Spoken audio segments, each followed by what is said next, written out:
It's 7 a.m. and I feel like going back to bed.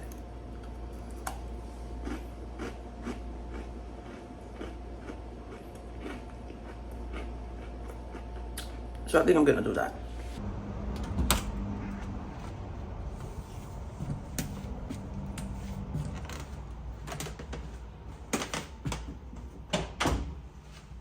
Sorry, I'm late. Good morning. It is 7:43. I've been awake since 5. I almost want to cancel today as well, but I have an appointment at 10:30 with the ear, nose, and throat doctor. As far as my understanding goes so far, he's probably gonna be the one sort of assisting the pituitary surgeon. So he's gonna be probably like kind of like the guide dog on how to like maneuver my nose and my sinuses or whatever, and then the pituitary doctor surgeon guy is just gonna like do his little thing, and we'll see how that goes. From there I have to get some final lab works done, and then after him I only have one more appointment before surgery, which is another MRI. So I got a CT scan already. And then I have one final MRI before my surgery next week, Tuesday.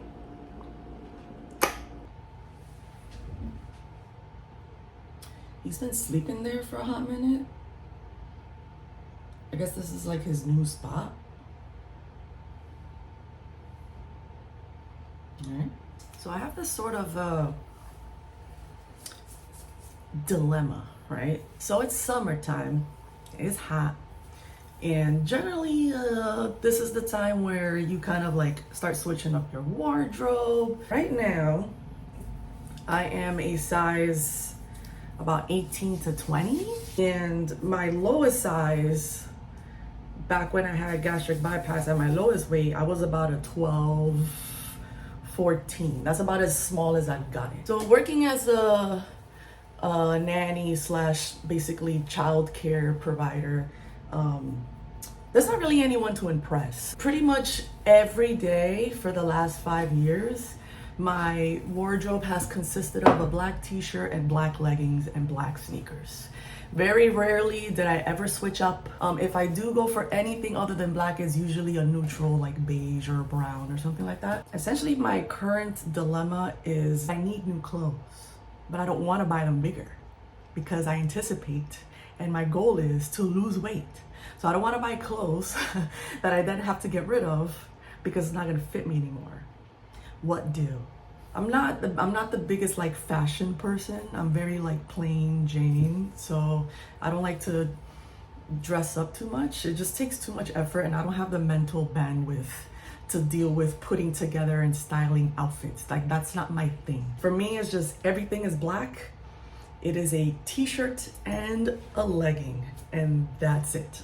I think the hardest thing about shopping for clothes when you're like losing weight or going through these like weight fluctuations is like the body dysmorphia that really comes with it. When I first lost 90 pounds after gastric bypass, it took a very long time for me to get used to wearing tighter clothing or smaller clothing in general. I didn't really see the weight loss until I had finally hit like size 14. I had started from like size 22. My highest weight like ever was 277. And then when I got the gastric bypass, I managed to get down to like 260 something. And then my very lowest weight afterwards was 175 or something like that. Shopping for clothes was like the weirdest experience, especially dropping the weight so fast. I was skinny enough to wear like a size 12, but I found myself naturally going for all of the size 18s and 20s. So I'm like, oh, this is size 18. And I'm grabbing the clothes because it's so hard to find in stores in general that are made for skinny people. And so when I saw size 18, I got really excited and I grabbed it because it was like the only one left. But then I'm looking at it and I'm realizing wait, I'm actually not a size 18 anymore. I'm smaller than this. Like I can grab something else. So it's like so weird to have to shift that mindset of like, yes, you can buy smaller clothes. You fit in smaller clothes. It's like so weird. Like it's hard to explain and to understand if you don't go through like body issues. Like I've been skinny, I've been fat, I've been in between. So it's just like, I think that's also why my clothing choices are so simple, just because it's just easier to grab a plain t-shirt and plain leggings and I have to worry about like the fit or the stretch or if it curves the right way or if it drapes the right way. It's already overwhelming.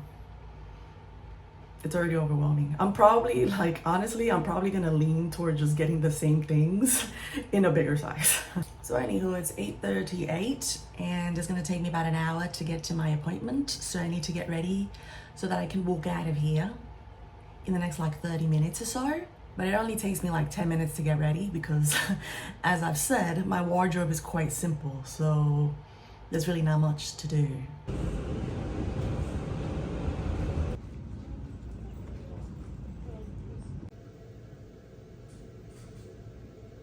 Unfortunately, there's no lab at this location, so now I have to walk 10 blocks. Let's hope I survive.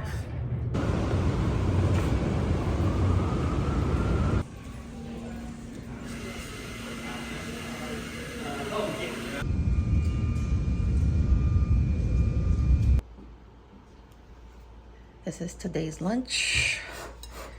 It's a little turkey and cheese with avocado spread and some spinach with a side of Crystal Light water and a little crunchy Lay's situation. It's 3 p.m. and I just woke up from a nap on my couch. And while most people would be like, that's amazing, you got to take a nap, I'm so goddamn bored. I don't nap, especially not at this hour. I don't nap in general. I've been sitting on this couch all day watching Servant on Apple TV. I don't know how I'm gonna survive next week after my surgery, to be honest, without going absolutely batshit insane. I could read or do some art, but it just, to me, it just feels like a waste of time. Watching this feels like a waste of time. I need to talk to my therapist. I see her tomorrow.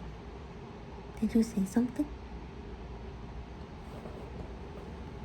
What do you have to say?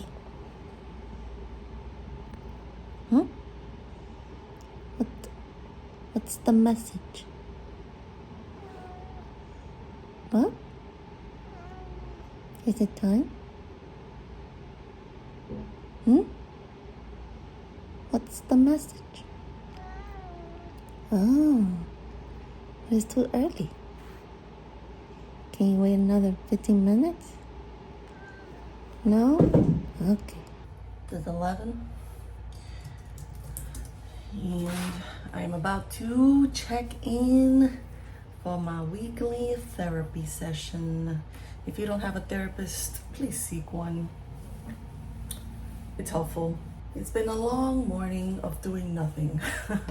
So now I have to process my emotions or whatever and like break it down with my lovely therapist, Natalia. Oh my God. My glasses. What the fuck? Look at this. I was literally just cleaning it and it snapped in half like butter, and there was no crack. None. This thing literally just like melted in half. This is nuts. My therapist is about to clock in at the right time because I need to process this shit. Thankfully, I have backup glasses. So these are slightly weaker prescriptions, but at least I didn't toss them. I kept all of these. This was my last pair before my current one. I mean, I can generally still see the same. The prescription didn't change very much. Or should I go for the black? Back to black.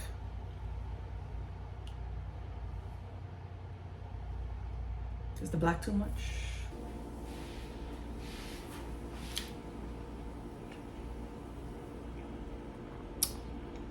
It's Friday. I somehow survived the week. So surgery is in 4 days.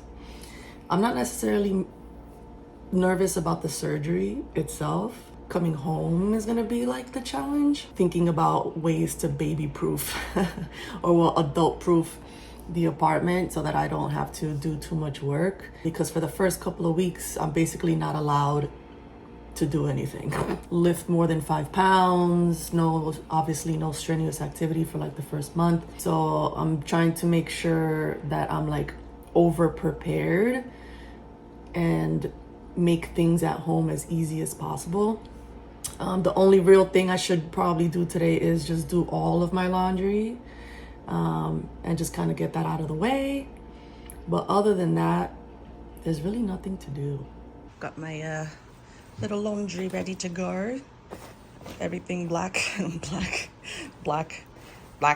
Panning over this way, this is the second fan that I had gotten from Target this past week, and it's been great as per usual. I kind of have it facing slightly off of me just so that the air is not blowing directly at me. But this is my little gym corner. This I found in the streets. I actually also found this in the streets, believe it or not. And most of the stuff I did purchase, well, this I found in the streets and this I found in the streets. This like little stretcher thing. I've got some resistance bands here, these kinds of bands, and this doesn't need to be here. And cool. Let's see how much I weighed today.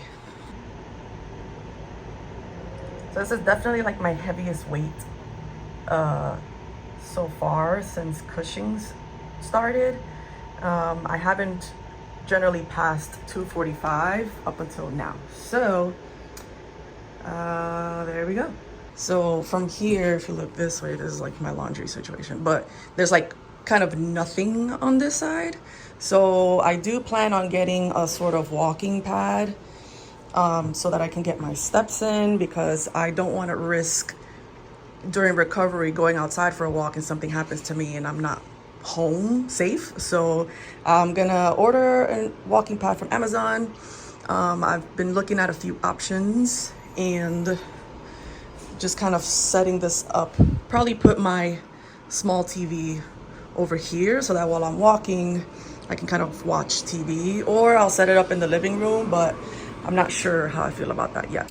I'm gonna need y'all to not sleep on this. So this and the oats and honey, this is elite. This is probably what I'm gonna have for my first meal today at almost 12, because I feel like if I eat anything else right now, I'm going to crash and my day is going to end prematurely. Dunzo. We have literally, this is 3 of the same t-shirt, another 3 of the same t-shirt. I actually have like 6 of them, and then this shirt, and then like 2 or 3 of the same leggings, different brands, and then I have my little loungy pajama set. And then all the socks are the same. See, this is, people think I'm kidding when I say I have basically like Steve Jobs' closet, Zuckerberg's closet. It's all the same. T-shirt, leggings. Is it time? What time is it? Is it time? Is it time? It's not time, but is it time? Ah, what time is it? Is it time for food? Oh, food? Food? Is it time for food? Yes? Okay, it's time for food.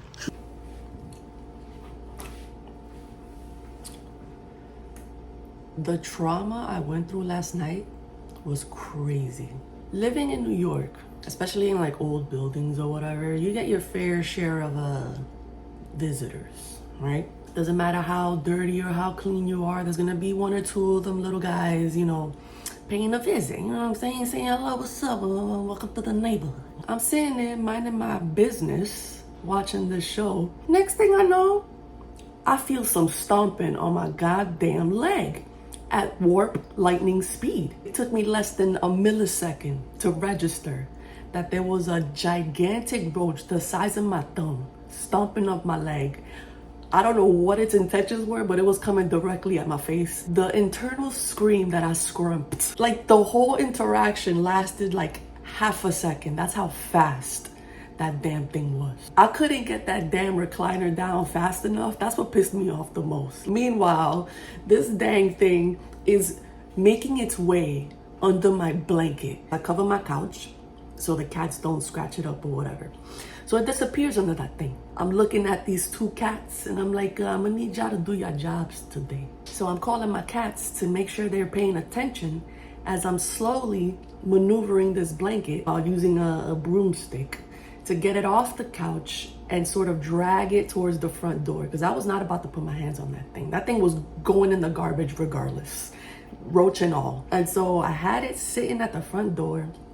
Monkey's doing his little sniff test or whatever. And so Monkey seems to be unfazed and disinterested in the situation. So he walks away, but then he stops. He sort of like goes like this and he like looks up at the ceiling. Something, oh, he's probably just hearing my neighbor stomping around. So I casually look up. The fucking thing is flying, bro. When I tell you that was something I didn't anticipate, I had the broom, I was ready to just like become a witch and fly away. I had my Raid can ready to go. It landed on a far wall all the way up towards the ceiling. It was one of those like, those moments in shows where they just like transform instantly and they become like superheroes or some shit. Like that's how I felt in that moment. I was like, no, you disrespected me. I'm about to destroy you, obliterate you, annihilate you. You dying today. Oh, he started flying again. Yo, he was coming dead for me. Like he was like, I'm gonna get you, bitch. This winged predator was like chasing me around the dang house and it landed at the front door. I started super soaking that damn thing. I think I emptied half the clip on him. And then he started chasing me. Bro. But by then, I had soaked it for long enough that it was drowning in these chemicals. It finally turned over and I just watched its little legs slowly stop moving. And I was like, I got you. You done. On this day of my daughter's wedding. And as I'm watching the puddle of Raid liquid seep from beneath its body and start making its way like along the grains of my wooden floors, man, I won. Made it out the other side. And he gone. Don't mess with me.